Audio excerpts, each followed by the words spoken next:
Climber. Today we sit down with hit songwriter and hit producer Ben Glover.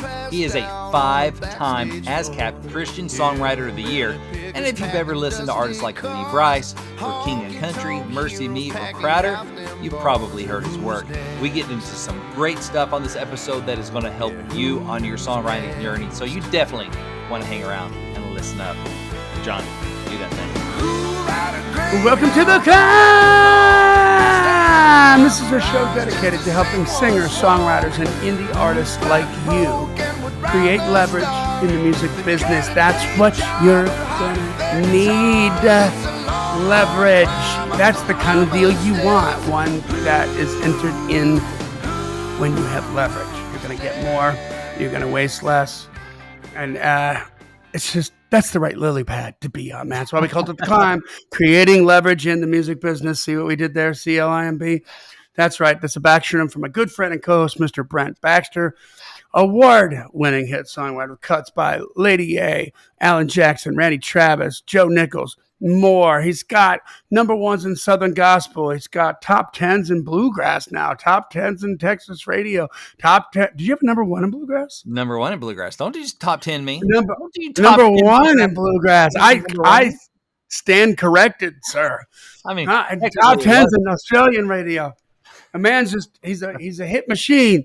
And you don't care about any of that. What you want to know is, how can you help me? What have you done for me lately?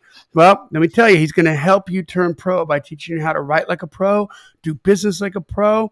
And then when you're ready, he's going to give you the opportunity to constantly begin relationships with the pros that can help you climb the ladder on your career success. You can find Brent very easily at songwritingpro.com. And I would like to introduce you to my co-host, Johnny Dwinell. Johnny owns Daredevil Production. They're breaking artists digitally by identifying new fans through data. If you're an artist looking to increase your streams, blow up your video views, sell more live show tickets, and get discovered by new fans, TV, and music industry pros, then Daredevil Production can help. Daredevil has worked with multi-platinum artists like Colin Ray, Tracy Lawrence, Ty Herndon, and Andy Griggs, just to name a few. You can find Johnny at daredevilproduction.com. That is production, singular, no S, and there's no S. Why? We all know why. Because there is no other Johnny D. Hey, brother. Hey. This is a good get. Right, man, here. I was working on this for a little while, so I'm definitely a fan of Ben Glover's work and listen to a lot of his artists and hear the work all the time. And I'm really glad we got to get him on here. And he's a heck of a conversationalist as well. So. Yes, which he told us. No, it really was. He had a lot of value bombs in here, and a lot of good stuff to learn, without a doubt. Mm-hmm. This is really why I do this. I mean, I say it's to help you on your songwriting journey. It really just, it helps me too. So it gives us an excuse, because we get to say we're helping you, but really we get to sit with the greats and learn. You're helping us, help us by giving us a reason to talk to these people. Mm-hmm. No, but seriously though, we all win from this episode. So I'm excited to share with y'all. Right on, man. Well, let's get right into it. Here comes Ben Glover, y'all.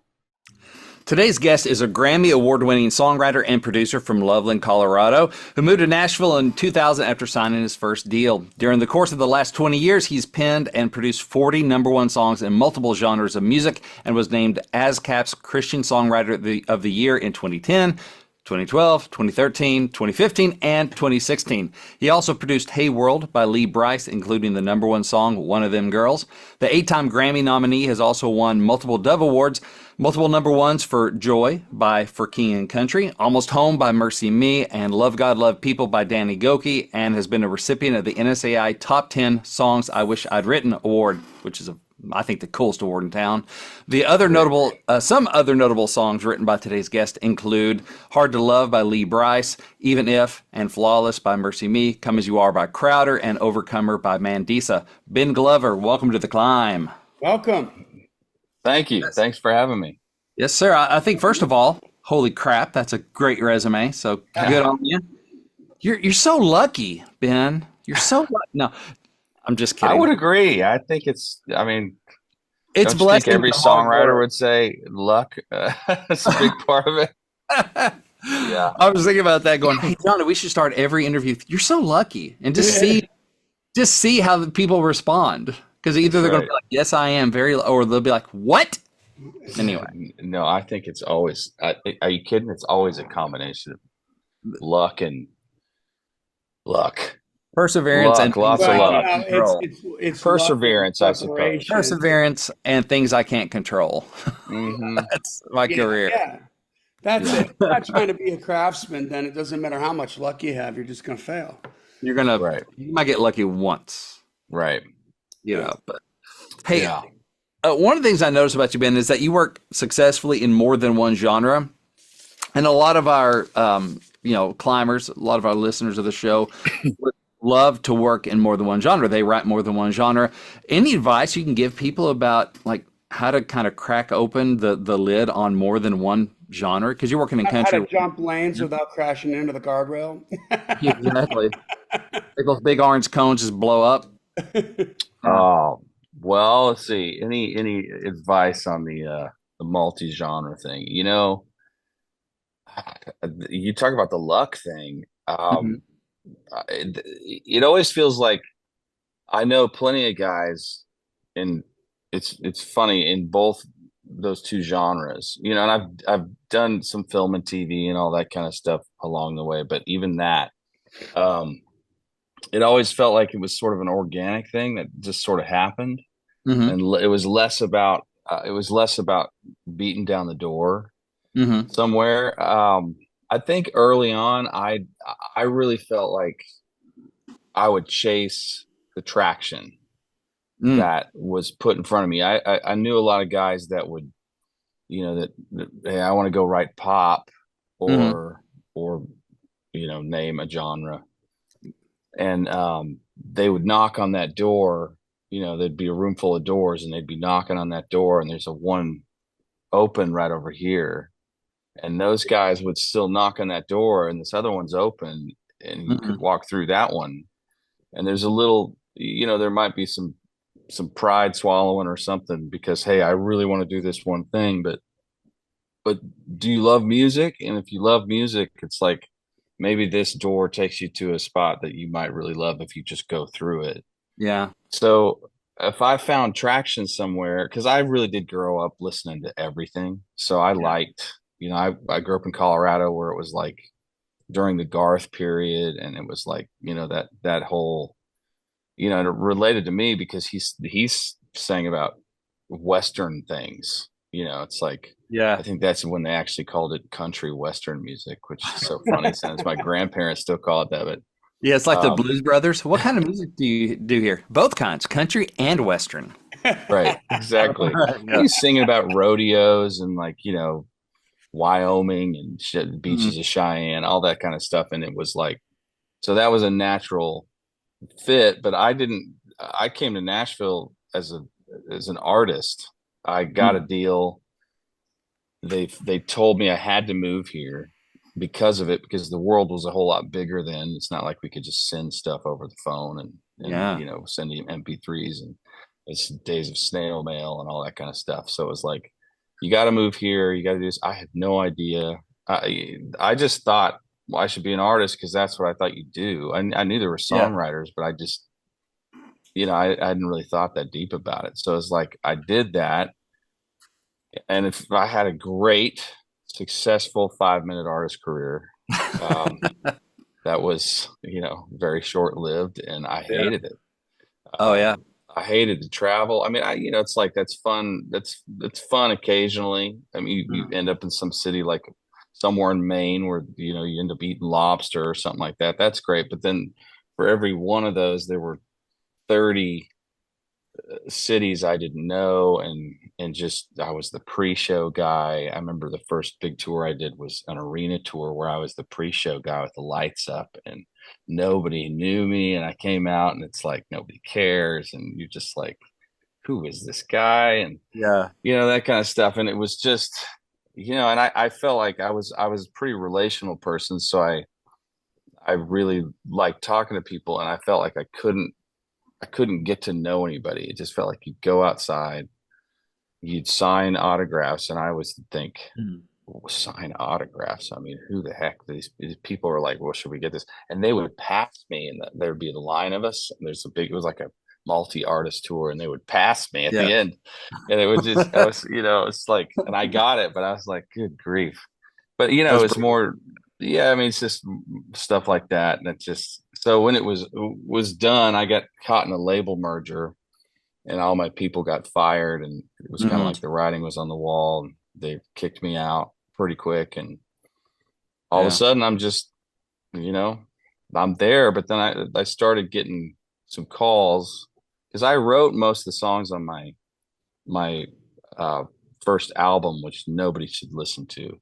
But I like, at least I had shown that, like, I didn't co-write. I wrote everything kind of 100% except for a couple Mm. songs, and so I think some people took notice and they thought, well, maybe we should ask him if he wants to write songs. And I thought, well, hey, that sounds good. So I started to do that, um, and then I don't know. I met a guy named Kyle Jacobs who became one of my closest friends. I met him super early, and he was dabbling in country, and he'd come over from he had written some pop song for, I think it was Kimberly Locke. Hmm. And then he started to write country, and he said, hey, you ever written country before? And I was like, no, but I like country. And so Yeah. I just, I don't know, it was so, all that stuff, especially during that time, was just like, it just was like, hey, we'll just go where the wind blows. Because I Mhm. liked writing, and I liked the just the whole scene of it was fun. And so I kind of just got involved in both genres of music. Like, I was already involved in Christian music, and then I liked country, and I liked the switch. I really Mhm. liked the change up of those two, because they really were, at the time, they were really different worlds. They're not as much now. It's kind of crazy to kind of cross pollinated, Yeah. but back then, so yeah, I don't know. I would say chase the traction, and put yourself out there, and just be open-handed about it. If you have a skill, at least I thought I did. I thought I had some kind of semblance of Hmm. what I thought should happen in a song, and it kind of made sense to me. I liked commercial music. I wasn't one of those guys that loved the. I mean, I liked the album cuts too, but I loved hits. So it was like, I you write what you like, and Yeah. I don't care if it's a hit That's in. my problem. I always really gravitated to the bonus tracks. Yeah, I mean, I like them too, but what is it? Queen? What is it? The Queen released a double-sided thing one time, didn't they? And one of the songs was, I think it was "We Will Rock You" or something. Was like a B-side. Yeah. I think that Oh, might be the story. So I Same mean, with you never same know with those bonus Maggie cuts. May from Rod Stewart. Yeah, I B could have side. my yeah, I could have my facts wrong, but I think that's right. I think it was Yeah. yeah. later, and they, you never know. So Yeah. B-sides can end up hits, but Yeah, they can. but so I liked it all. I wasn't a hater, I guess is what I would say. I wasn't a hater to Yeah. where I didn't, I You didn't didn't. feel like you were slumming when you went over to the 16th Avenue or whatever. No, and I never felt like I was doing the sellout thing of like, oh, he's just writing I'm like, no, I want to write songs I like and that people would Yeah. like, and Well, I mean, so I really just did that. you kept your head on a swivel too. There was there was a study done. I think it was back in the 40s, maybe, and they put out an ad in the paper, and it said, if you consider yourself generally lucky, or if you consider yourself generally unlucky, and you just reminded me because we're talking about luck, Yeah.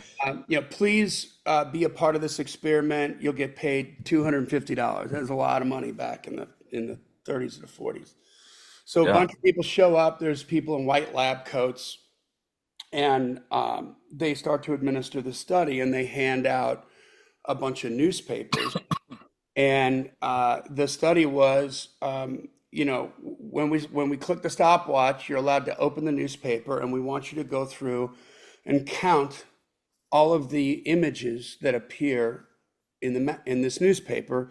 And when you're done with that, write down the amount of images and go up and tell go up and give that to the director of the experiment or whatever. And the people who thought generally that they were lucky completed this test in 5 seconds.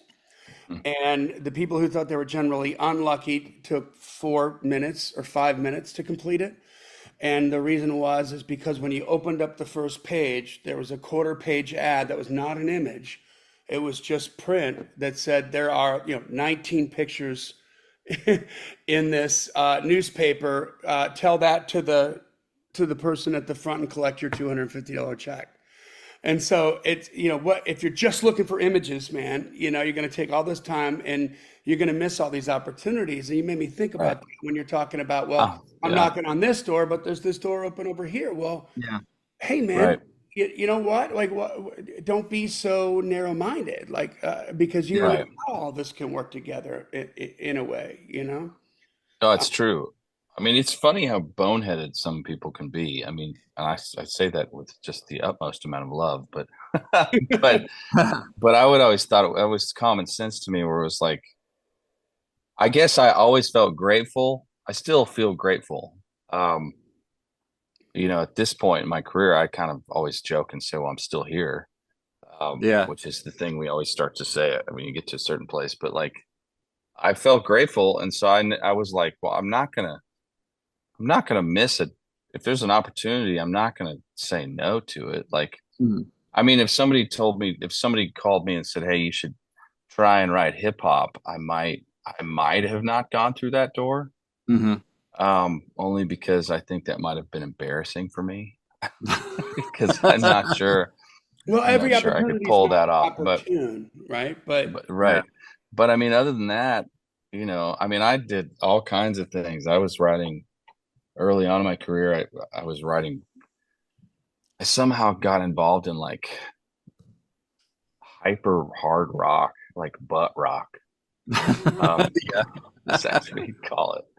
And Hyper so I hard early rock. on I was writing like super hard rock, and I thought, well, I also listened to tons of '90s rock growing up, so I was like, well, I can do this. This is fun, and Yeah. it was like Yeah. I got a kick out of it half the time because I was like, is not.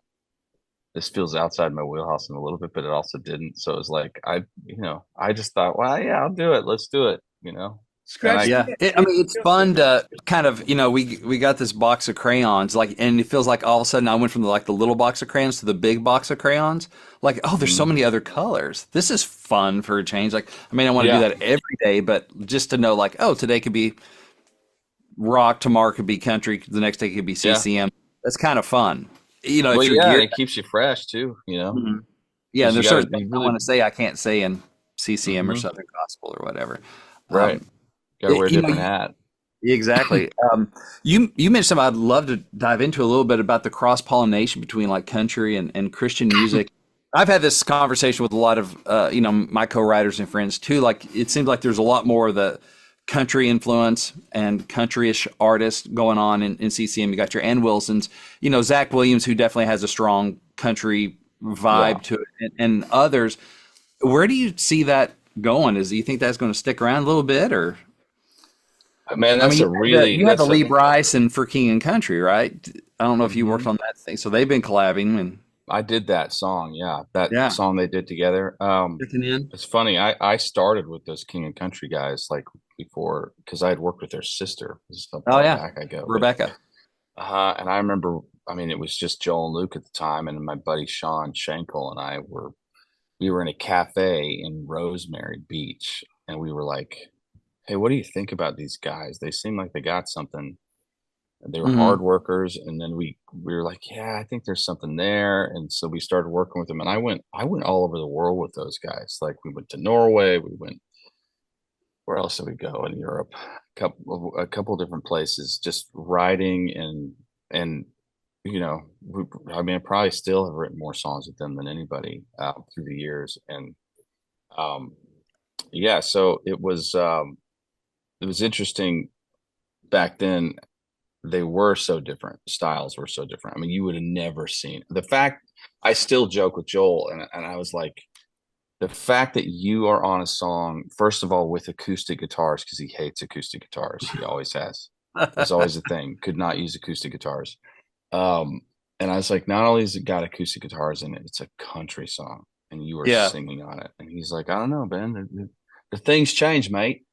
That's what he said. Yeah. And it's like, so yeah, the cross pollination is interesting, and I have some theories about it, but I don't see it. I don't see it ending. I think it's gonna evolve like everything does, but I think on the bigger picture, because I was just at the NSAI Awards the other night. Yeah. My wife helped put that show on, and so we're always Oh, there cool. every year.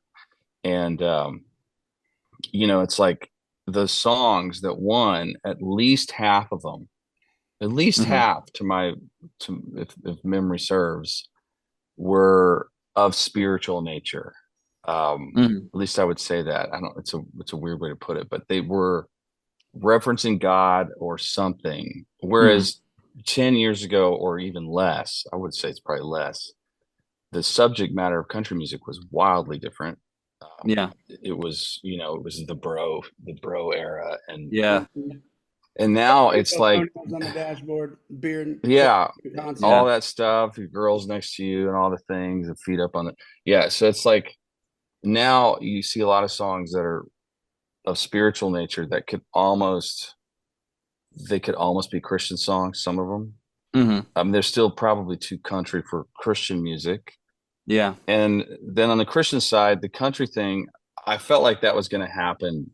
I kind of had a sense for it almost before it did. I was like, and the main reason is because Christian music has always, and there's some negatives to this, but it's like it's always followed pop. It Hmm. just has. It's like pop has sort of led the charge, and then the Christian market, because it's a niche market, it's like it's kind of going, well, we're going to follow that trend. And so Yeah. it's like if you got guitar rock, like from the John Shanks kind of era, that became in vogue. And then you had Hmm. the Dr. Luke era with like Katy Perry and kind of more four on the floor pop. um that became the thing, but those were songs, so Yeah. they were always songs. And then you have the Ryan Tedder factor, that, I mean, he was widely utilized, like the framework of Ryan Tedder has been used in CCM. But then pop went to where it still doesn't quite know what it is.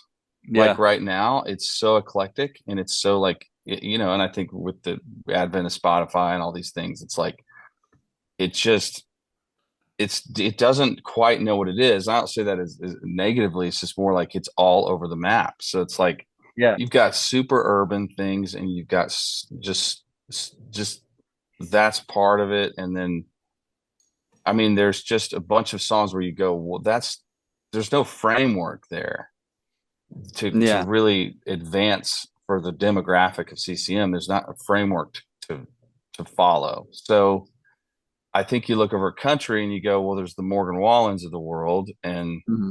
there's two sides of the country. I mean, you've got the really country side, and then you've got the pop side that's always kind of there. And the pop side has Hmm. grown a lot, and so there's songs, and so And it's the like, rock side.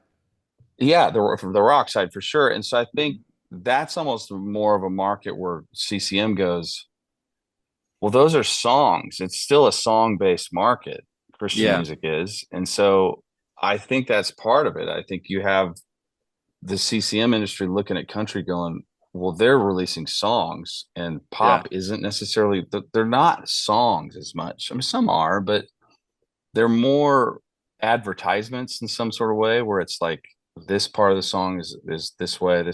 It's hard to explain it exactly, but they're more musical moments a lot of times than Hmm. songs. And I'd say that broadly, but I think that's why you have that. I think that's why you have the markets kind of cross pollinating, because Hmm. Christian music is looking at country. And then I don't necessarily think country is looking at Christian music as much as they're looking at, hey, we want to sing about something deeper. Hmm. And all of a sudden our faith is okay to talk about. Yeah. And people seem to really resonate with it. So I think you'll see more of that. And we're all in the same town. So it's kind of like Yeah. there is that thing where it's like you could kind of, I mean, like Zach has always been a country artist. Like he might be in CCM, but he's a country artist. I Oh, mean, the he's from songs he, Arkansas, man.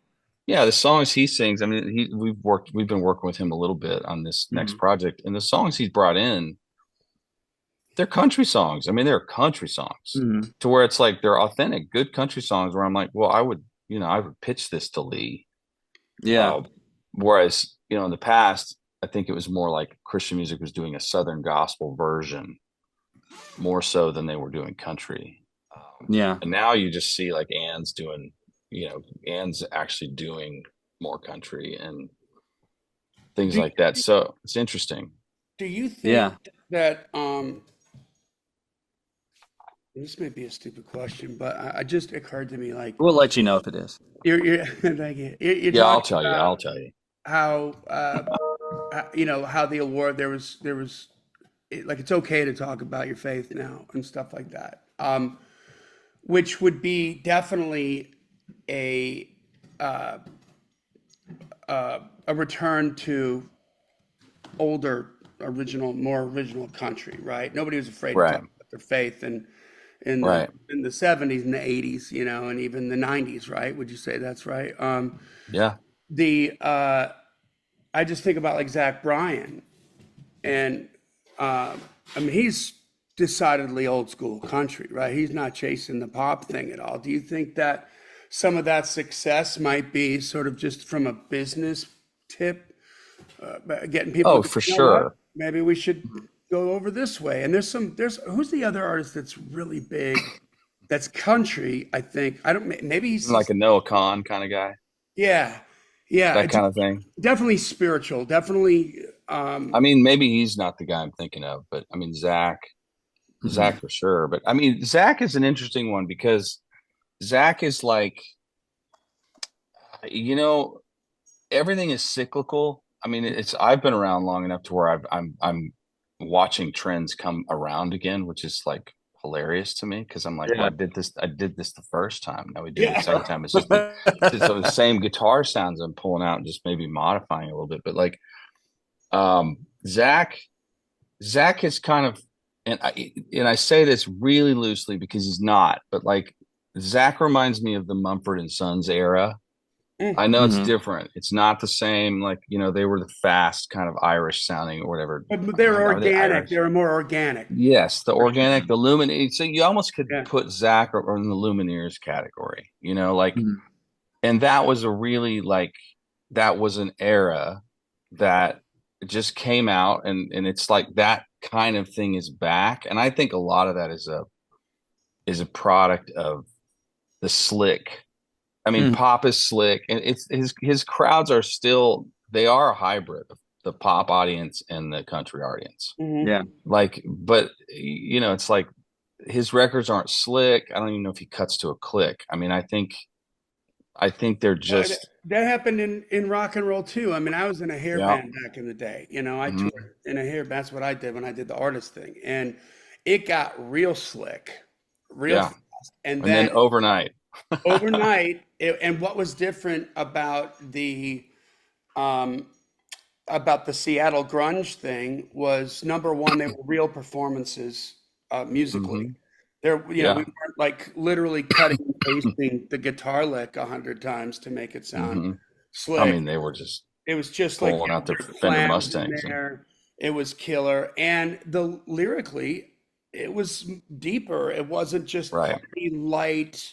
Like the bro country thing was very light, very Mhm. um, hey man, that's what the '80s thing was. Like I can relate to that too. But now it's kind of like right, everybody wants to go a little heavier, you know. yeah, Yeah. So yeah. It's true.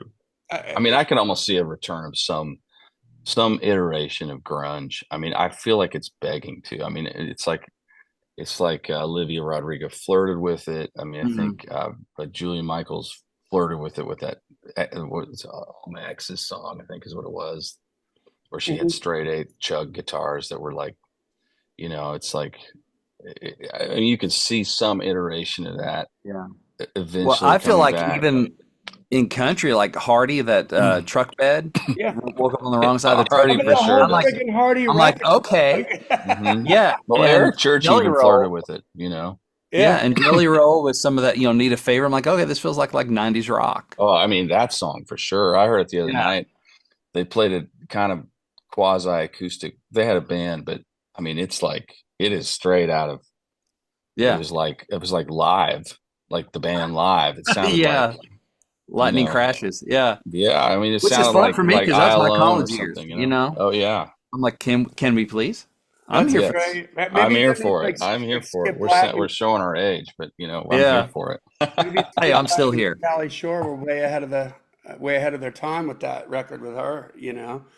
It's yeah. emo guitars on a country record and very Hmm. heavy lyrics. Yeah. Um, Yeah, I there's do. edge.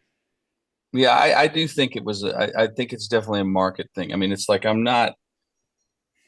I mean, I've been around long enough to know like that. Yeah, it's definitely if everything's spiritual, I think there are two things to it. I think it's market driven for sure, where that's become acceptable. But I also think songwriters write these songs, and it's like they there's a cultural movement too, where I think there's a hunger for that more Mhm. because something feels amiss in Yeah. culture, and I feel like there's a pull toward that. Uh, and then of course it's marketable because you can market anything, but it's like there's definitely a more of a pull to that, just writing something that matters, I guess you would say. And they would Yeah. probably say the same thing, where it's like, hey, let's not just write about getting drunk somewhere and whiskey this. And although, I mean, Morgan covers the whiskey train for sure. Yeah. It does it well, but I mean, it's like, so there is that kind of thing where it's like there's a hunger for it. And so it is cool to watch because it's like I've always thought, hey, we're all in Nashville. It's a small community. It's not a big Mhm. community. It's a small community of writers, and it's kind of cool to see them cross pollinating, um, more so than they have in the past, which is Yeah. is fun for guys like me. I like it because I work in both worlds. So Yeah, I'm all plenty of about it. country writers would love to write CCM. They say it, and Oh yeah. CCM writer and vice versa. I know. I've been like knocking on doors going because I write country and that's where I cut my teeth and got, most of my cuts and stuff. Then I've been a door opened. A buddy of mine I used to write country with has started killing it in Southern gospel. So I'm like, hey, I know Hmm. Jesus. I got some stuff I want Right. to talk about. So Yeah. we started writing that and opening doors there and people in Yeah. bluegrass. I'm like, uh, hey, CCM, I would really, Right. you know, come Right. on. So I think a lot of people are. Um, I do too. because yeah, I we do got too. stuff we want to say in different worlds. I'm curious about like on the production side, so competitive to get a cut. I'm curious from your vantage point, like in the producer's chair, say, and I know CCM can't overcut a lot. Country can some, Hmm. but say somebody brings in, the artist like a Lee Brice or someone comes in, they got like 15 or 20 songs. Going, man, these are we boiled this down, but we got to get to like 10 songs for the record. Like, what are some of the maybe tiebreakers that you've seen in general, like in a group of songs to go, okay, this is why this didn't make it. This is why this did. Well, like, what are some of those things that, like, when it's really down to crunch time, might make the difference between getting the cut and not? That's a good question. These are good questions, y'all. Um, I well, if live it's this Lee, pain, man. right.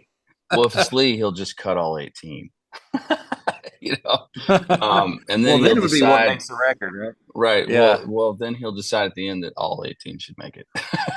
So God we bless him. always just, I always tell him, I'm always of the mind that you could release 10 or 12 and, keep giving people content, like release those later. But, Yeah. he gets real invested, like, to a, like he's real involved and real invested in whatever songs he gets to be part of or whatever, if he writes them or if he cuts them Mhm. outside. And he's always been like Garth, where he's a phenomenal writer, and he Mhm. he really is capable of getting in any room and coming out with something great. I mean, he did that with one of them girls, and it was literally the night before tracking, and then I wake up the day of tracking, and there's a something in my inbox from 4:30 in the morning, and I Yeah. thought, well, that's going to be that's going to be a hit. I don't even know. I just saw the title and I was like, it's going to be a hit Yeah. because he wouldn't have sent this. And sure enough, we knocked a song out for that, that day to cut that song. But like, But when that's I listen, oh yeah, go ahead. Sorry. I was gonna say that's You're, fun. Like he wrote it that like in the middle of the night, and then sends it to you, cuts it the next day, and you're like, yeah, yeah. I mean, that's the we kind of definitely momentum had you to. want to see on a song, you know? I mean, I do love the story of that song, how it all came about. But like,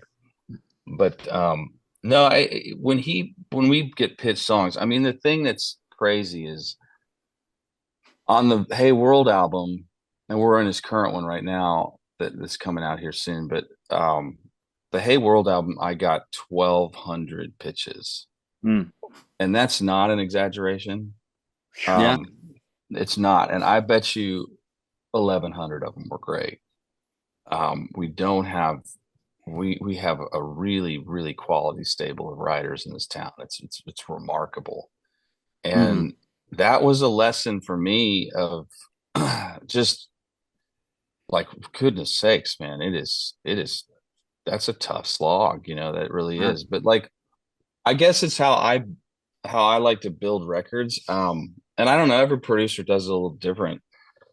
And it's like artist does it different and everything, but I do look at a record and I go, okay, I want to know, because I look at it as a whole and I want to know what the singles are. Hmm. I've positioned them in my head from first to fifth. They're not going to go five deep, but I'm going to in my head go five deep, six Hmm. deep, even, just because there's probably going to be one or two that you have to pivot off of because maybe they don't take.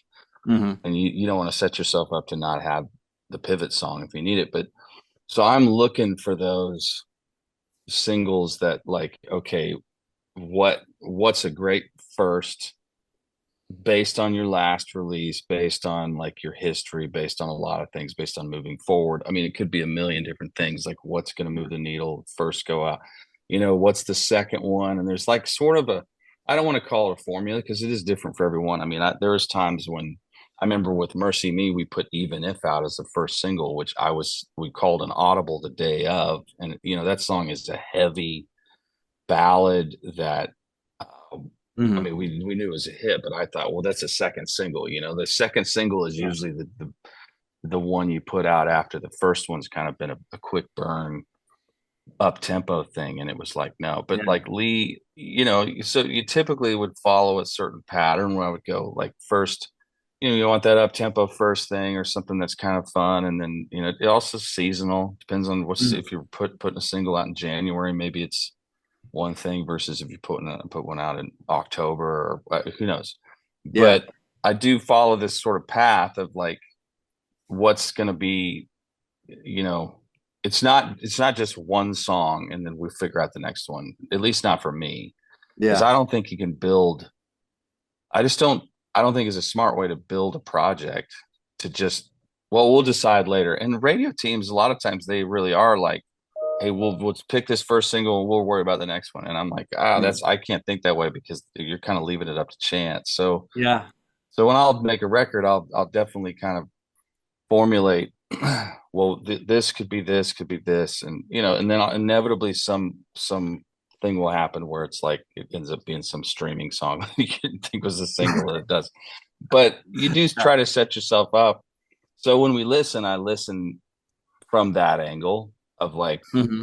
and it's like, what is it? What is historically Lee has been the heart guy, like the Yeah. songs that really like the I Drive Your Trucks or the on the last one, the Memory I Don't Mess With was a hit for him. And, Yeah. songs that are like heart Emotional. Like, songs. Yeah. Like Love yeah. Like Crazy was the first real breakthrough. I mean, I guess that was the first real breakthrough for him. And it's like Woman Like You and Hard to Love was kind of like its own thing with that. And then, so you just kind of look at the history, but also you're trying to move forward. I mean, so I guess when I listen, I'm always kind of trying to go, well, does this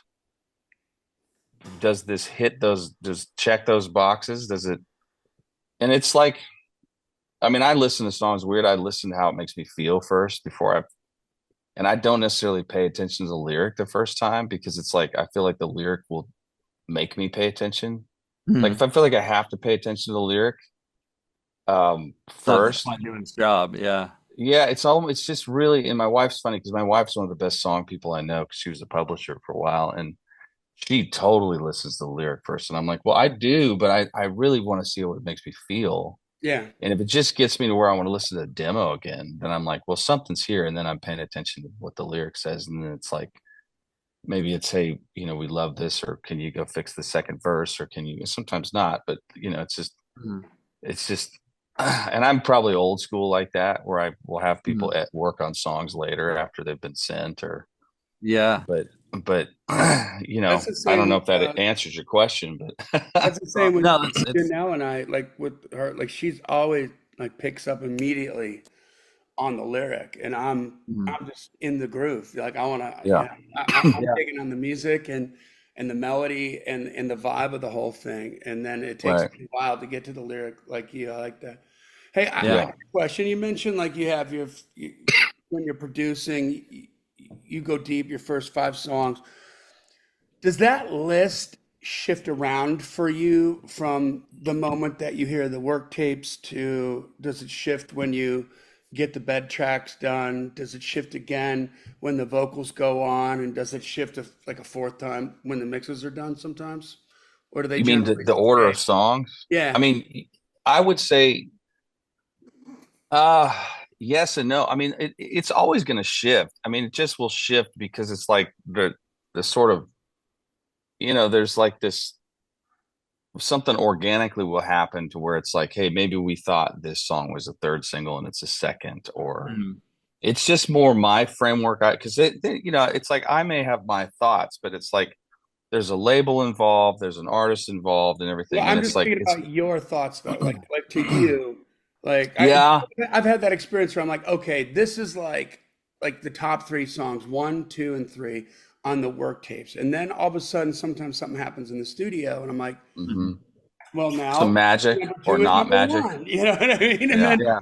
And then maybe the artist, then when we get to vocals, all of a sudden does something magical in there, and Hmm. now number three is number one, you know, Sure. and I'm just curious if that happens to you I, too. I I would assume, I guess I would need to think about that, but yeah, I think it probably does. I mean, you know, it, but at the end of the day, it's like it really is such a song. I mean, I really am like a song first person. I mean, it's Mhm. like there's so much trickeration that happens with like the demo sounding great and it fools people. I mean, that Yeah. happens all the time where it's like people get fooled on a demo. Like a radio team will get fooled on a demo, and I'll be sitting there going, Mhm. that's not a hit in my head. And I'm like, that's not a hit. You're gonna figure it out. And Yeah. Mhm. that's not to disparage radio people because I mean they obviously know what they're doing. I'm just saying a lot of times production Sometimes they know what can they're doing, Brent. right. Or none of us Yeah. ever know what And we're doing. sometimes we do too, but sometimes we Yeah. don't. And Yeah. so it's like there is this sort of synergistic thing where you do rely on people you trust. And I got some radio teams that I work with that I really trust, and it's like, and I will step back and go, I could be wrong on this one, I really could, and I have been plenty of times, and then I've been right plenty of times, and Mhm. vice versa. But yeah, I think what'll happen is it will because it's so based on the song. If I feel like the song is like magic, I feel like it stays magic, I mean, yeah, the artist could come in and sing it poorly or something, or we could cut the track wrong or whatever. But usually a good song tends to produce itself Yeah. better than a bad song. I always feel like the hardest I work on a song is usually there's something with the song that's not quite up to speed. Mhm. Um, Mhm. like that's, or at least not in the hit world. So it'll shift where it's like maybe I mean, we've got a current one with a song with an artist that we swore up and down this one song was maybe a third single, and now it looks like it might be a second because the just because of the way that the season is and everything, it just feels like it feels like the right move, and it actually feels like a choice move, not a move out of like desperation or anything. It more just Yeah. feels like, no, that feels like, because we know the other one's a hit too, but we'll probably just flop them. Hmm. Um, and it just, that happens sometimes, but it does sort of stay like the great songs you kind of just know when you get them, like, or if you write them or something, or if you get them, it's a whole lot easier when you get them. I mean, it's like I have pretty good gauge and can be pretty objective about the songs I write. I've done it long enough to where I don't get so attached to where, and I don't go around telling everybody, well, this is a hit, because everybody thinks they wrote a hit that day. And I'm just not that Exactly. guy. I'm just like, I used to be, Yeah. but I'm not. I'm just like, man, I don't want a top 20. So I'm not going to lobby for a top 20 when I know in my heart that's what it is. I would Yeah. rather have it hit the bullseye and go all the way. And I'm not going to jack some artist's career by telling them to release this song and have it be a top 20 if I know that that's what it is. But when it's somebody else's, you can be really objective and go, Mhm. well, I'm not going to lose or gain here, like financially, by lobbying for either one of these, because I didn't write either one of them and I produced them Mhm. both. So, but yeah, so I think it can change, but a lot of times if you pick great songs, they just tend to come out in the wash, you know? Yeah. How you mentioned like the 1,200 pitches or 1,200 songs that you went through for Lee's last record. Like, how do you put up the bat signal? Where are those coming from? You have to have some sort of filter, I'm sure, to make sure, because if 11 of them are great, then you obviously didn't just post your email on Facebook and go, send me songs, right? I have no idea. I don't even know how they find me. I don't know where they come from. It just happened. It was like between, I got at least I got at least 1,000 myself. And then, Mhm. like Laurel Kittleson was the A&R for the last project, and she Mhm. got 300 or so, and or maybe I don't even remember. I mean, and Lee gets a bunch, Mhm. and Lee's pretty funny about it. Like he gets so many pitches. It's like he probably didn't listen to some of them, and I don't blame him. He gets so many things, and then How can but you? Yeah. but it'll eventually get to him because they send it to everybody. But I do. Right. It's Yeah. always funny to me. It'll be somebody's found my email, which hasn't changed in 25 years. So it's like Yeah. they find my email, my phone number, and they send me something, and it's a publisher sometimes it's a publisher I know, sometimes it's a publisher I don't, and I'm like, okay. Yeah. But you're on those tip sheets and stuff, so it's like they give you they send them around to writers and Yeah. encourage you. And I'm always happy about that. I'm like, come one, come all. I mean, it's like the hardest thing to do is just do we're gonna pass, But at least I'm nice enough to not just write pass. I've got some of those people who've done that before. So you're just like, man, it's brutal. Pass. Yeah. Like I spent a Well, whole day on this. You can say more than pass. Give me a sandwich. Give I me mean, the it's nice better. thing that. Yeah. It's better than the black hole going, I wonder if did they even, Right. have they This is not? Should so I pitch bad it they didn't The even again? Hollywood respond. no. The Hollywood no. Yeah. Yeah, exactly. Because there's a lot of that's, I Yeah. think, I mean, I would take, obviously, hold, better than pass, but pass better than like, I wonder if maybe I'm Right. in that stack they didn't get to, and they would love it if they heard, maybe I got to try again, or maybe they heard it and they hate Right. it. And I'm going to annoy, Right. there's all those questions too. So, Oh, for well, sure. good on you for responding because I mean, I do yeah, mostly, but sometimes, I mean, I'm not the best email guy. Like yeah, I'm not the best with any of it, because it's like, I'm always so working much on of it. something. And so it's like, I feel like we do two jobs. And I think Oh, people don't yeah. understand it. It's like you're in you have to have blocks of time to create, Yeah. sit in front of the computer, and the texts and the emails and that stuff is just going all day.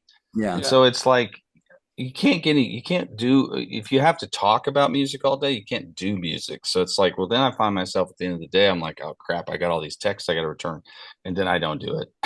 Until it's like a few days later, I'm like, oh, I got to do this now. And my attorney's going, you didn't sign this production contract yet. And I didn't. I'm like, Like, well, that's sorry, money. I didn't. I need to send that. Yeah, Yeah. I need to sign that or And something. that's And cash flow right there. That's cash flow. Yeah. yeah, but So, it's hey Ben, when you approached Lee Brice the first time that you got the gig to produce him, how did you like? What was the prep that you went in for that? Like, what did you? Did you start maybe with demos? Because you and Kyle were tight. He's tight. yeah.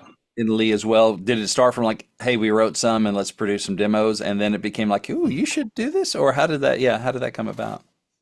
Well, I Well, want as to it know gives, how it came about too, but also like just artistically, with specificity, if you want. Like, what was it that you were focusing on with Lee Brice to make a great record?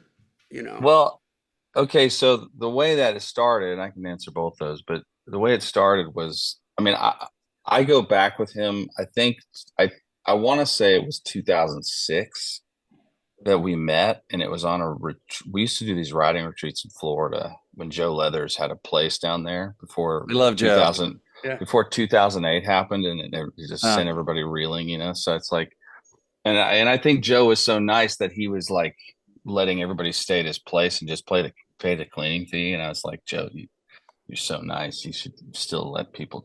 I mean, it's like it was a great place, But yeah. we wrote a lot of great songs down there.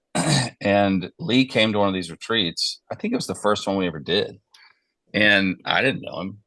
Hmm. And he was just super talented guy, and we all got along great, and we're writing songs and whatnot. And then I don't think I had. Well, I think it was right. Was no, so I think he was right in the middle of the that Love Like Crazy. Oh, it was before all that. And then Love Like Crazy happened. And then the next record, him and Kyle were so tight that Hmm. he was like, I really want you and Matt McClure to do this next project. And that they did, I think the next two. Hmm. If I think it was the Hard to Love record and the I don't I don't dance. Um and I think and then after that he did a self-titled one, then I did the next one. And it was more just like, I had written on I think about every record, just as a writer. But we always had kind of a musical connection because we like a lot of different things, and we're feely, and Yeah. and and it's like I think we both have a deep love of the major seven chord, so that that factors in. It's like a joke we always have, but so it's like there was some of that, and so all of a sudden it came around, and it was just like a change up. He just wanted to change up because I Hmm. think the self-titled record had kind of not done as well as maybe they'd hoped, and I mean Rumor was on that and it was huge, Yeah. but I think that record only had a couple singles, and Hmm. so I think they were just wanting to change, and so it was like, well, let's do it. Let's do the three of us, and so I just kind of took the bull by the horns and went after it and dug in and was writing paragraphs about each song that would be sent in, and was really invested. And we had a really just a good team synergy where we were like talking through songs and why and building this thing. And and I think the thing with Girls was like, you know, it occurred to me at one point, I was like, you've never really released a tempo. And I was like, a Hmm. tempo. And I was like, you have had foolers, like Hard to Love is a fooler. It's not really a tempo. Yeah. It is, and it's It not. It's feels like a like a The mid tempo, up, but it's grooves. not. The grooves. Yeah. Yeah, it's more like, it's like a petty kind of thing. And it's like, Yeah. and then, Parking Lot Party was kind of a tempo, but it was a fourth single. So it was almost like, it doesn't quite count because it's not, it's like more that at the end of the record, we're going to give them something. Yeah. And then, so I was like, man, if you actually put a tempo out with some content, and then all of a sudden he writes one, and and that was killer. And so that really set us off well and everything. But yeah, so that kind of just came about pretty organically, and I think I've been a good fit for him just on, I get what he wants to say and how he wants to say it, and he's real particular about all that stuff. And I think he's got a lot of people around him, and I've just been there a long time. I Hmm. think he knows I'll be honest with him, whether he Hmm. likes it or not. He doesn't always like it, Yeah. but I'm not a yes man or anything like that. I just tell him what I think, and and I think that's valuable probably to him. And then Hmm. so there's that. But what was the other question? Oh, that you had? like what?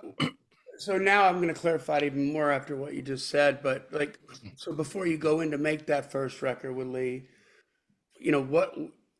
what did you have in like what was your approach to it? Because you had to have some clarity on what you were going to do. But now, after what you just said, the label wanted to change. So what were you thinking that like maybe it was sonically or vibe wise? I guess part of the answer would be like the tempo song, but you know, Yeah. was there sonically, artistically stuff that you went in there and said, "Hey Lee, let's try this"? And how do you approach Lee Bryce to produce him? Like, Right. what was your angle on that Well, I think, to and serve it the was, market? You know, I would say for him, I mean, he drives it. So it's like, if, so for him, I think he was also feeling like, hey, I just need, I mean, every artist feels this. It's not a negative or anything. It's more just like, you need a change at some point. You need to evolve. You need to, you're a whatever fan. that might be. Yeah. It's Mhm. like, I remember when Mercy Me did it and we had seen Mercy Me do a certain type of music for a while, and then Bart kind of got a hankering for Motown, and so we did two full records that were kind of Motown, Hmm. a lot of them, and they were big successes for them. Like that was just a change that people wanted, and it was really authentic to Bart. So I think with Lee, I just feel like it was almost like, I think it was like, can we look back at the reason Hard to Love, the album, was so successful, and what were the cornerstone pieces of that? At least for me, I looked at that and it was like, sometimes you look back to go forward, and I was looking at like, well, what was that?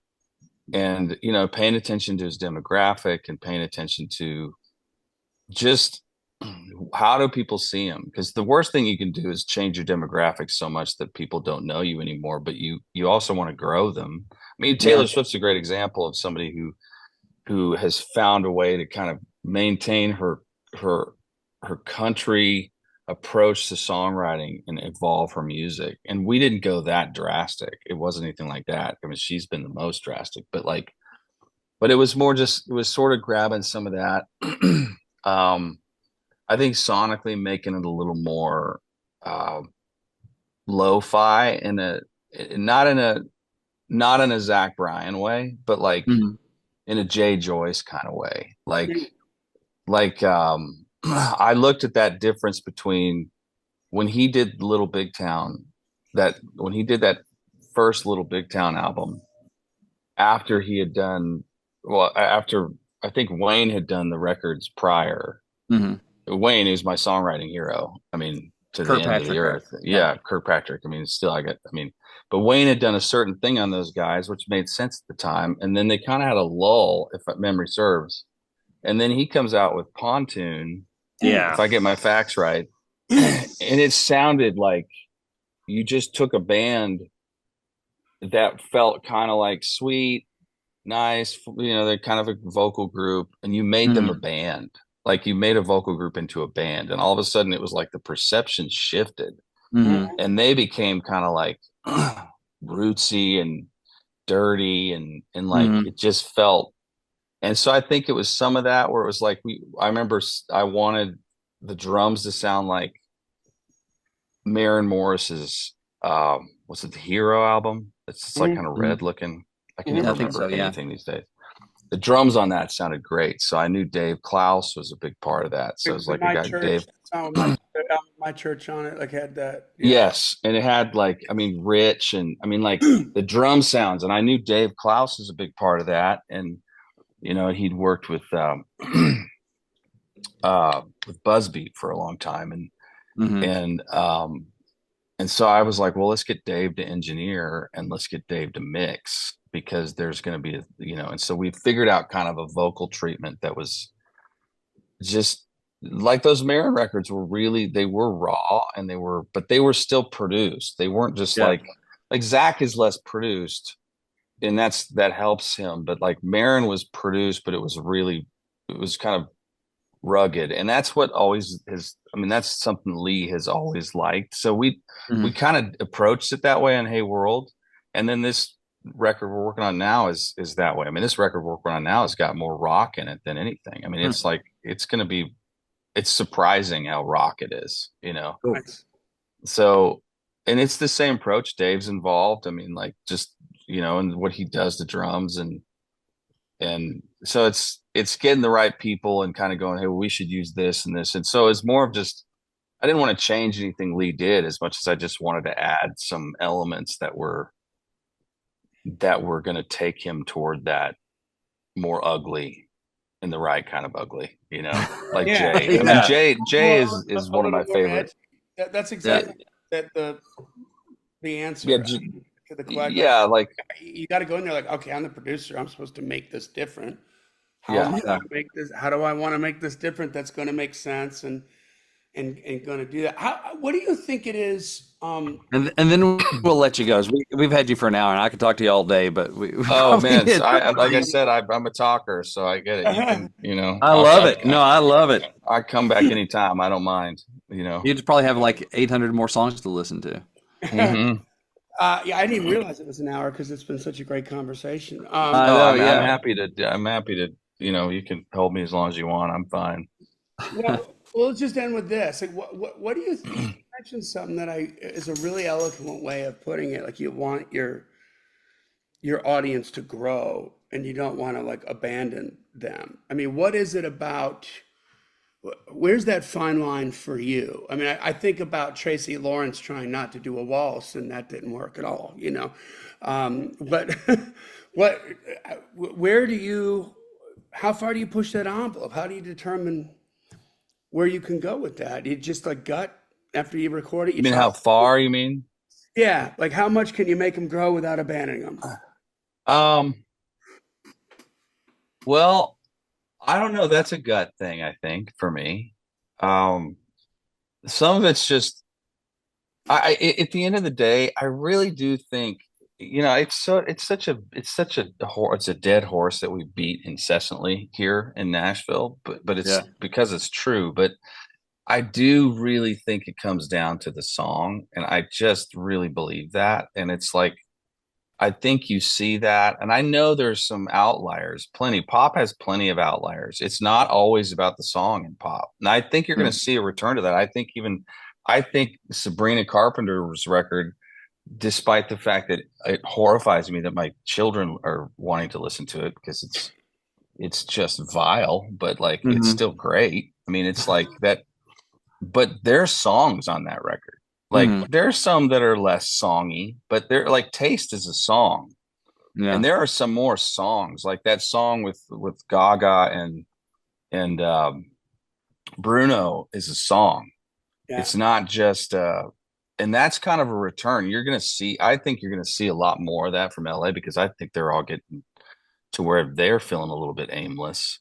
Hmm. Um I think that so it's like it for me, it does come down to if the song is great, I feel like you have a little more freedom than if it's not. So Yeah. I feel like that's like, and I think I still use that pontoon, that Hmm. album. I can't even remember the name of that album, but like that album was so atypical. I mean, you're talking about Joyce, who, I mean, he had done Flaming Red with Patty Griffin, and that thing didn't sell anything, but it was like a Nashville staple, and it Yeah. was like, it just was, and it's like the guy, he didn't really change his stripes. I mean, he grew with the business and he's produced a ton now, but like it's what he's Yeah. done with Eric Church and it's like I feel like those songs, like you look at those Eric Church songs. Well, I mean, the production on those songs is not your typical. That is not country of yore. It's Yeah. like but man, did they ever work? I mean, Yeah. and it didn't matter because I mean, Springsteen. They Hmm. freaking love Springsteen Yeah. because it Yeah. was just great, and it was the Yeah. song was great, and the Yeah. Eric delivers it like he does, and then like, and so I feel like if you have a great song, you have a lot of freedom, and so it's like you might as well. And that doesn't mean I think you could push the envelope in a I think you can forcibly push the envelope to where it's like obvious, like, oh, you're trying too hard. Like, you don't want to go. Let's not just be weird for weird's sake. That makes me crazy. I think it's Yeah. pointless. It's like, yeah, we don't have to do it that way. Sometimes the quote unquote formula works. You can just you can just kind of rough the formula up a little bit and change a sound out here and there or get different sounds, but playing something that you would expect them to hear. Yeah. Because people do consume music still from an expectational standpoint where they want to hear it like it's going to be. They want the chorus to live. They want. So I don't think it's as complicated as it might seem, but it does help to be on the writing side of it because because I'm a writer and I was a writer first for sure. And I still am. I mean, that's still, I would still consider myself a writer before anything because that's how I started. But it was like, that helps a ton because it's like, I'm looking at the form of the song and making tweaks or having them make tweaks if I feel like we need to elevate it. I'm not just taking it and, let's just cut it. It's like I want it to be great. Well, that's really good stuff, Ben. Great conversation, man. Thank you so much for being on here, Ben. For sharing all this. Like, I think they're gonna eat this up, man. Like, oh, good. Yeah. What a great way to kind of get inside your brain and figure out how you approach stuff and how it works. Really appreciate the time. Yeah, I think it's be super valuable for our audience, as will be your email address, so we can all send you songs. No, but really, any place that we can send people to find you, but not in a stalkery kind of way.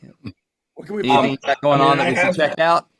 Yeah, well, I have an Instagram that I will confess that I am not heavily involved on social media because good for you. I just am not. I've never really. I'm on Facebook Marketplace all the time. Unfortunately, it's like an addiction. I buy gear, like buy and sell gear. Like my wife's going crazy about it. But I have an Instagram that we try to keep. It's not as updated as it should be. We try to keep updated when things come out and stuff. Sometimes I remember, sometimes I don't. I have this aversion to writing I'm so proud to be I never write those posts. It's like, I'm so honored to be part of this such and such humble brag. I just am not the guy. So I usually repost other people's things, but it's there. It's just Glover. I think it's Glover Ben. Glover.Ben. I think that's what it is. Yeah, we just tagged it. We asked the wrong guy, Brent. I think that's the one. There is an Irish. There's an Irish Ben Glover in town who does music. Oh, wow. Yeah. And I was joke with him that I was here first. So he should change his name to Benjamin, Right. Well, that's right. Well, that brings us to the end of another Killer Climb episode, guys. Make sure that you follow the podcast and tell a friend about it, right? This podcast exists because we want you to win. So keep on climbing. And we'll see you at the top. Who write a great